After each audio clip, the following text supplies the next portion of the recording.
Dear students, welcome to my YouTube channel. मैं हूं Mohammad Nadeem, chemistry lecturer, superior college Burewala. Students, आप इस चैनल के थ्रू एफएससी केमिस्ट्री के लेक्चर्स सुन सकते हैं। अगर किसी भी लेक्चर के हवाले से कोई प्रॉब्लम हो तो कमेंट करके पूछ सकते हैं। For more videos please subscribe my channel. Students, आज हम सेकेंड ईयर केमिस्ट्री का सेकेंड लेक्चर डिस्कस करेंगे चैप्टर नंबर 7 से, features of organic compounds. Organic compounds के फीचर्स, उनकी प्रॉपर्टीज़। फर्स्ट प्रॉपर्टी है हमारे पास peculiar nature of carbon. Carbon का बिहेवियर अपने ही दूसरे ग्रुप मेंबर्स जो उसके बिलो मौजूद हैं ग्रुप 4 के अंदर, उनसे डिफरेंट होता है। तो ये डिफरेंट बिहेवियर कार्बन का क्यों होता है? तो इसकी दो रीज़न्स हैं। एक तो कार्बन कैटिनेशन की प्रॉपर्टी शो करता है जो अदर ग्रुप मेंबर्स शो नहीं करते, और दूसरा जो है वो कार्बन मल्टीपल बॉन्डिंग बना सकता है कार्बन के अलावा other atoms, sulphur, nitrogen, oxygen etcetera, इनके साथ। तो कैटिनेशन क्या है? Self linking property of carbon atoms to form a long chain और rings is called catenation. Mean carbon के एटम्स आपस में एक दूसरे के साथ जुड़ते जाते हैं और इस तरह से वो लंबी लंबी चेन्स बना लेते हैं। और अगर या फिर उनके सिरे जो हैं एंड्स वाले कार्बन आपस में जुड़ जाएं तो वो रिंग्स बना लेते हैं। तो ये रिंग बनाना या लॉन्ग चेन्स बनाना कार्बन एटम्स का आपस में जुड़ जुड़ के इस प्रोसेस को कहते हैं कैटिनेशन। तो ये अदर ग्रुप मेंबर्स जो हैं, फोर्थ ग्रुप के जितने भी मेंबर्स हैं 4A के, वो कैटिनेशन की प्रॉपर्टी शो नहीं करते, जबकि कार्बन ये प्रॉपर्टी शो करता है। इसलिए कार्बन अपने ही ग्रुप मेंबर से डिफरेंट है। Second property, multiple bonding of carbon.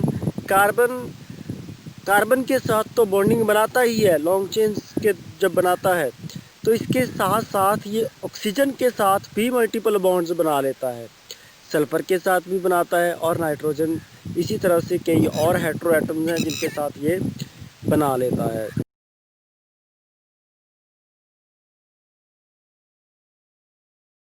Next important property है similarity in behaviour. Organic compounds जितने भी हैं, सिमिलर क्लास के जितने भी मेंबर्स हैं, उनकी प्रॉपर्टीज़ आपस में बहुत ज़्यादा मिलती हैं। इसकी क्या रीज़न है?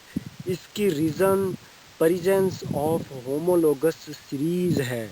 होमोलोगस सीरीज़ की वजह से बहुत सारे ऑर्गेनिक कंपाउंड्स जो एक ही फंक्शनैलिटी के मेंबर्स हैं, एक ही फंक्शनल ग्रुप से बिलोंग करते हैं, उनके रिएक्शंस, उनकी प्रॉपर्टीज़, उनका कंप्लीट बिहेवियर एक जैसा होता है।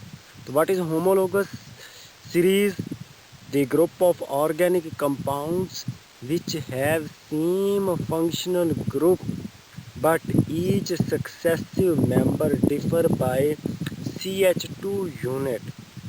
इसको आप इसकी एग्जांपल देखें तो आप देख सकते हैं कि ये हमारे पास प्रोपेन है, 3 कार्बन वाला अल्कीन जिसको हम प्रोपेन बोलेंगे, CH3, CH2, CH3। अगर हम नेक्स्ट एरो की दूसरी तरफ चले जाएं तो ये हमारे पास एन ब्यूटेन है, 4 कार्बन वाले अल्कीन को हम एन ब्यूटेन बोलते हैं। तो एन ब्यूटेन और प्रोपेन में क्या डिफरेंस है? सिर्फ एक CH2 जो है वो ब्यूटेन के अंदर एक्स्ट्रा है। बाकी उसी तरह से इधर भी CH3 ग्रुप मौजूद है, इधर भी CH3 ग्रुप मौजूद हैं, इधर भी CH2 ग्रुप मौजूद हैं, इधर भी CH2 ग्रुप मौजूद हैं। तो ये दोनों जो हैं ये एक दूसरे के होमोलॉग हैं। तो ये प्रोसेस जो है, ये सीरीज़ जो हैं, ये दोनों, इनको हम होमोलोगस सीरीज़ का नाम देते हैं। इसी तरह से नेक्स्ट अगर हमारे पास आ जाए एन पेंटेन, एन हेक्सेन, तो ये इसी सीरीज़ का हिस्सा हैं, इसको हम होमोलोगस सीरीज़ का नाम देंगे। इसी तरह से हमारे पास ये एन प्रोपाइल अल्कोहल है, ये एन ब्यूटाइल अल्कोहल है, सेम फंक्शनैलिटी है। ये हमारे पास अल्कोहल है, कार्बन सिंगल बॉन्ड OH हो, तो इसी तरह से इधर भी carbon single bond OH, OH जो है ये अल्कोहल का फंक्शनल ग्रुप है।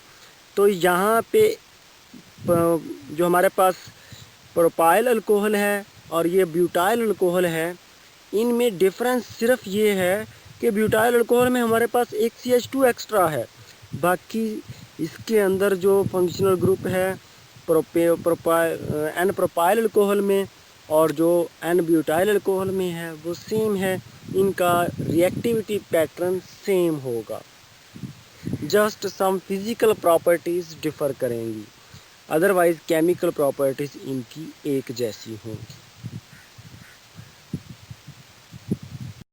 नेक्स्ट प्रॉपर्टी है non ionic character of organic compounds. Students, organic compounds बनते हैं म्यूचुअल शेयरिंग ऑफ इलेक्ट्रॉन्स से, इनके अंदर कोवलेंट बॉन्डिंग होती है। तो कोवलेंट बॉन्डिंग की वजह से ये आयनिक रिएक्शंस नहीं देते, ये नॉन आयनिक बिहेवियर शो करते हैं।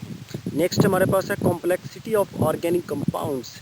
ऑर्गेनिक कंपाउंड्स बहुत ज़्यादा कॉम्प्लेक्स पेचीदा होते हैं। इसकी क्या रीज़न है? ऑर्गेनिक कंपाउंड्स के मॉलिक्यूलर मास बहुत लार्ज होते हैं और ये स्ट्रक्चर इनके बहुत कॉम्प्लेक्स होते हैं।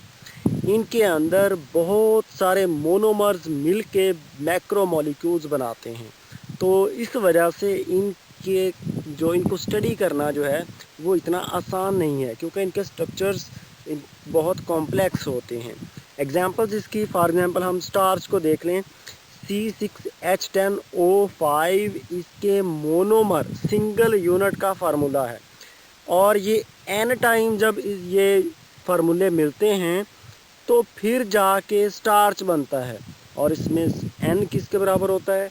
n इसमें सेवरल थाउजेंड्स के बराबर होता है। इट मीन के C6H10O5 जैसे यूनिट्स कई थाउजेंड्स तक इसके अंदर होते हैं, तो इसीलिए ये। और नेक्स्ट स्टूडेंट्स, हमारे पास प्रॉपर्टी है isomerism. Almost all of the organic compounds show phenomena of isomerism. ये आइसोमेरिज्म क्या है, इसकी डिटेल इसी चैप्टर के एंड में जाके हम डिस्कस करेंगे और वहाँ पे देखेंगे कि ये किस तरह से ऑर्गेनिक कंपाउंड्स आइसोमेरिज्म का फिनोमेना शो करते हैं और ये आइसोमेरिज्म होता क्या है। नेक्स्ट प्रॉपर्टी है rates of organic reactions. Rates of organic reactions are very slow, और इनके स्लो होने की रीज़न क्या है? इन ऑर्गेनिक कंपाउंड्स का मॉलिक्यूलर होना, ये मॉलिक्यूलर बिहेवियर शो करते हैं। मॉलिक्यूलर क्यों? क्योंकि जो कंपाउंड के अंदर एटम्स हैं उन्होंने आपस में म्यूचुअल शेयरिंग की होती है, म्यूचुअल शेयरिंग ऑफ इलेक्ट्रॉन्स की होती है, जिसकी वजह से वो एज ए मॉलिक्यूल, वो compound as a molecule behave करता है जब रिएक्शंस की तरफ जाता है। तो इसलिए इनके ऑर्गेनिक कंपाउंड्स के रेट ऑफ रिएक्शंस की स्पीड्स स्लो होती हैं। ये बहुत ही इम्पोर्टेंट शॉर्ट क्वेश्चन है जो प्रॉपर्टीज़ के अंदर फीचर्स में से अक्सर पूछा जाता है। स्टूडेंट्स, हमारे पास लास्ट प्रॉपर्टी है फीचर्स ऑफ ऑर्गेनिक कंपाउंड्स के अंदर, और ये है सोलबिलिटी। सोलबिलिटी इनकी क्या होती है ऑर्गेनिक कंपाउंड्स की? इनकी सोलबिलिटी ऑर्गेनिक कंपाउंड्स की, ये जो सोलबिलिटी रूल है उसको ओबे करती है। सोलबिलिटी रूल क्या है? Like dissolves like. जो चीज़ जिस तरह की होती है उसी तरह की चीज़ को अपने अंदर डिज़ोल्व करती है। कोई भी चीज़ किस तरह की हो सकती है? कोई भी चीज़ दो तरह की हो सकती है, या तो उसकी नेचर पोलर होगी, उसके ऊपर पोलैरिटी आती होगी, या उसकी नेचर नॉन पोलर होगी, उसके ऊपर कोई चार्जेस नहीं आते होंगे। तो ऑर्गेनिक कंपाउंड्स नॉन पोलर होते हैं, mutual sharing, equal sharing of electrons होती है, जिसकी वजह से ना कहीं पे पॉजिटिव चार्ज पार्शियल पॉजिटिव और ना कहीं पे नेगेटिव पार्शियल नेगेटिव चार्जेस होते हैं। तो इसीलिए ये नॉन पोलर सॉल्वेंट्स के अंदर ही सॉल्युबल होते हैं।